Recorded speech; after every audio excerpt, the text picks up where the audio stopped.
आजच्या महाराष्ट्र राज्य महिला आयोगाच्या जागतिक महिला दिनाच्या या कार्यक्रमामध्ये उपस्थित असलेल्या आणि आत्ताच आपल्याला मार्गदर्शन करून गेलेल्या मुंबईच्या महापौर रितू तावडेजी आणि आत्ताच ज्यांनी आपल्याला अतिशय चांगलं मार्गदर्शन केलं त्या मनीषा कायंदेजी, तसेच अश्विनी दोर्जेजी,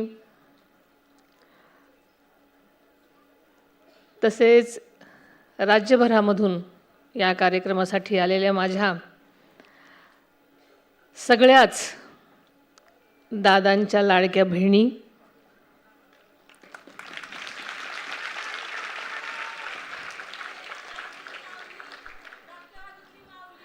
त्याचबरोबर या कार्यक्रमासाठी आवर्जून उपस्थित असलेले सर्वच माझे बंधू भगिनी, प्रसार माध्यमातील सर्वच माझे पत्रकार बंधू, व्यासपीठावरील इतर मेटेताई, तसेच हा कार्यक्रम ज्यांनी आयोजन केलेला आहे त्या आमच्या धडाडीच्या रुपालीताई चाकणकर आणि त्यांचे सर्वच सहकारी,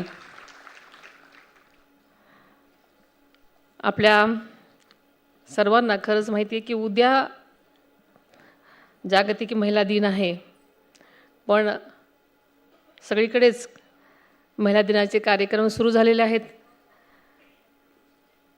सर्वप्रथम मी जागतिक महिला दिनाच्या सर्व माझ्या महिला भगिनींना, माता भगिनींना मनापासून शुभेच्छा देते आणि आपल्या सर्वांचं या कार्यक्रमामध्ये मनापासून स्वागत करते. शुभशकुनांचं तोरण तू, मांगल्याचं औक्षण तू, झिजतानाही दरवळणारं देवाऱ्यातलं चंदन तू. हे या सर्व महिलांसाठी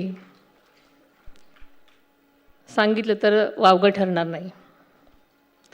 तुमचं आणि माझं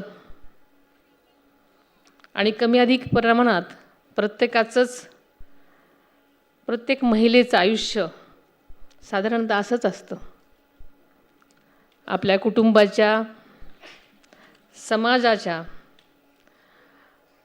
उन्नतीसाठी झिजणं, झगडणं आणि लढणं हेच प्रत्येक महिलेच्या आयुष्याचं संचित असतं असं म्हणायला काही हरकत नाही. स्वराज्य जननी जिजाऊ माँसाहेब, क्रांतिज्योती सावित्रीबाई फुले, राजमाता पुण्यश्लोक अहिल्यादेवी होळकर आणि मोगल मर्दिनी महाराणी ताराराणी यांचं आपल्या सर्वांचंच प्रेरणास्थान आहेत. त्यांच्या चरणी मी नतमस्तक होते. आज रवींद्र नाट्य मंदिराच्या या सभागृहामध्ये महाराष्ट्र राज्य महिला आयोगाच्या वतीनं आयोजित केलेल्या या विशेष कार्यक्रमासाठी उपस्थित राहण्याचा योग आला, आपल्याला सर्वांना भेटण्याचा योग आला, त्याबद्दल मला अत्यंत आनंद झालेला आहे. खरं तर महिला सक्षमीकरणाच्या दिशेनं राज्य सरकार आणि राज्य महिला आयोग करत असलेलं काम अत्यंत महत्त्वाचं आणि मोलाचं आहे. हे रुपालीताई चाकणकरांच्या त्यांच्या कारकिर्दीच्या भाषणातून आपल्याला कळलेलंच आहे. आजच्या या कार्यक्रमामध्ये महिला आयोगाचं तक्रार निवारण पोर्टल, सायबर कक्षाचं उद्घाटन, तसेच आयोगाच्या भरारी पुस्तक आणि जनजागृती माहिती पुस्तकाचं प्रकाशन झालेलं आपण पाहिलं. या सर्व उपक्रमांमुळे राज्यातल्या माझ्या माता भगिनींच्या समस्या अधिक वेगानं, पारदर्शकतेनं आणि परिणामकारक सोडवण्यासाठी नक्कीच मदत होणार आहे, याचा मला विशेष आनंद आहे. खरं तर महिला आयोगाच्या या पोर्टलमुळे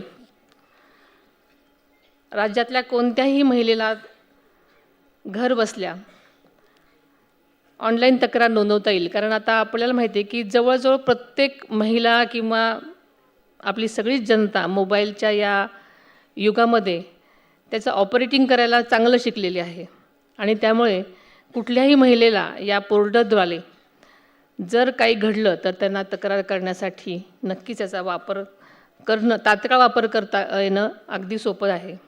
आणि तिच्या तक्रारीवर होणाऱ्या कार्यवाहीची माहितीसुद्धा मोबाईलवर मिळणार आहे. आणि ही प्रणाली राज्यातल्या सर्व पोलीस स्टेशनशी जोडलेली असल्यामुळे महिलांच्या तक्रारीला तात्काळ कारवाई करणं हे शक्य होणार आहे. कारण आपण या अगोदर पाहायचो की महिलांना कधी तक्रार करायची असेल आणि ती तक्रार जरी करायचं म्हटलं तरी अगोदरच महिलांना दडपण असायचं. पण आता आपल्या एका मोबाईलच्या क्लिकवर आपण ही तक्रार करू शकणार आहोत आणि लगेचच ती पोलिसांच्या तिथे जोडली गेल्यामुळे त्याच्यावर लगेच कारवाई होण्यासही मदत होणार आहे. आपल्याला माहिती आहे की तंत्रज्ञानाच्या या युगामध्ये महिलाविरोधामध्ये सायबर गुन्ह्याचं प्रमाण खूप प्रमाणात वाढलेलं आपण सगळेच रोज ऐकतो, पाहतो आणि खरोखरच ही अत्यंत गंभीर बाब आहे.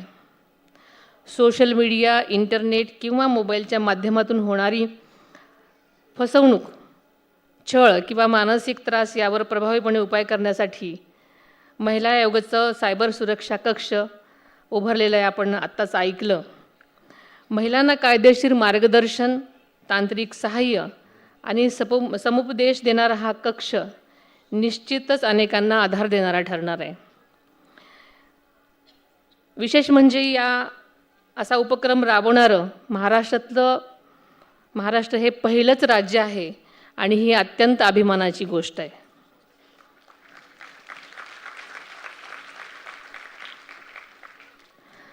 आजच्या या कार्यक्रमात महिलांच्या क्षेत्रामध्ये ज्या सन्माननीय लोकांना त्यांच्या उल्लेखनीय कार्याबद्दल आज सन्मान केला, त्या सर्वांचंच मी मनापासून त्यांच्या कार्याबद्दल आणि त्यांच्या कष्टाबद्दल मनापासून त्यांचं अभिनंदन करते.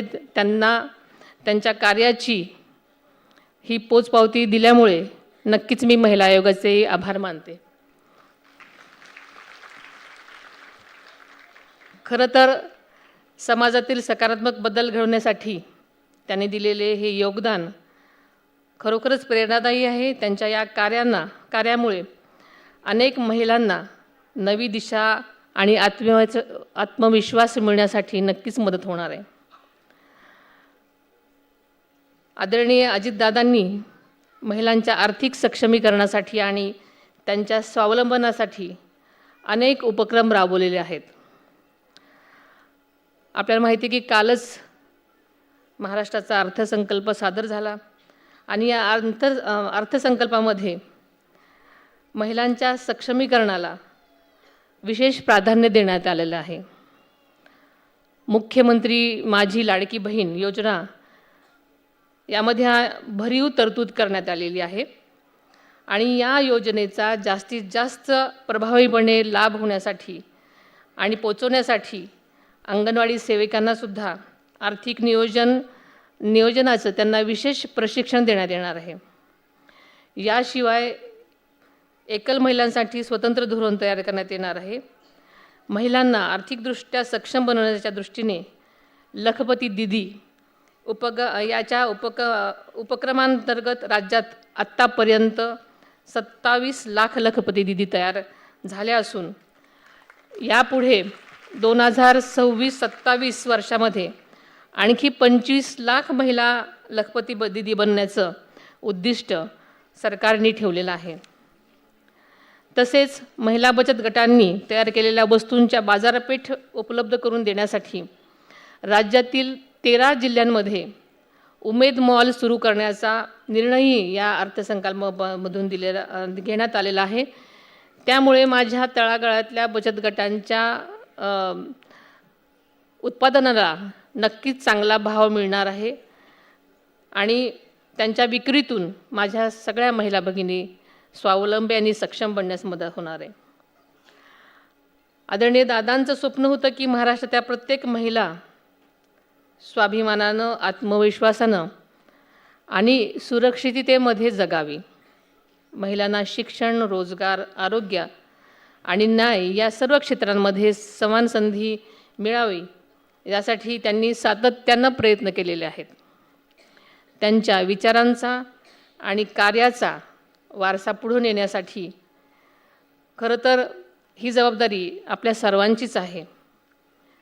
राज्य सरकार महिलांच्या सुरक्षिततेसाठी, शिक्षणासाठी, आरोग्यासाठी आणि आर्थिक स्वावलंबनासाठी सातत्यानं विविध योजना राबवत आहे. महिलांना न्याय मिळवून देण्यासाठी आणि त्यांच्यावर आत्मविश्वास वाढवण्यासाठी महिला आयोग खरोखरच अत्यंत महत्त्वपूर्ण भूमिका बजावताना आपण पाहत आहोत. आजच्या कार्यक्रमानंतर खरं तर मलाही तो कार्यक्रम पाहायला आवडला असता. एक तिची गोष्ट हे नृत्य, संगीत, नाटक आणि स्त्रीचा संघर्ष, जिद्द आणि कर्तृत्वाची कहाणी आपल्यासमोर मांडणार आहे. त्याचप्रमाणे उजेडाच्या वाटेवर हे छायाचित्र प्रदर्शन स्त्रीच्या जीवनातील विविध पैलूंचं आपल्यासमोर उघडणारं एक्झिबिशन मी पाहिलं आणि ते अतिशय उत्तम आहे, शाश्वत आहे आणि खरंच आपल्याला नक्कीच त्यातून प्रेरणा घेण्यासाठी खरोखरच अतिशय सुंदर आहे. मला खात्री आहे की अशा उपक्रमांमुळं समाजातील स्त्रींविषयी दृष्टिकोन अधिक संवेदनशील आणि सकारात्मक बनेल. चला तर या महिला दिनाच्या निमित्तानं आपण सर्वजण एक संकल्प करूया. महाराष्ट्राच्या प्रत्येक महिलेला सुरक्षित, सन्मानाचे आणि योग्य संधीचे वातावरण देण्यासाठी आपण सगळेच जण प्रयत्न करूयात. आपल्या सर्वांना पुन्हा एकदा उद्याच्या जागतिक महिला दिनाच्या शुभेच्छा देते. ज्यांनी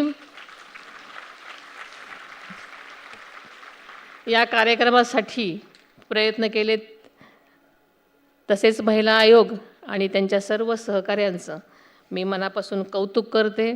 त्यांच्या वाटचालीसाठी मी मनापासून शुभेच्छा देते आणि इथेच थांबते. धन्यवाद. सदा हे घोष पुन्हा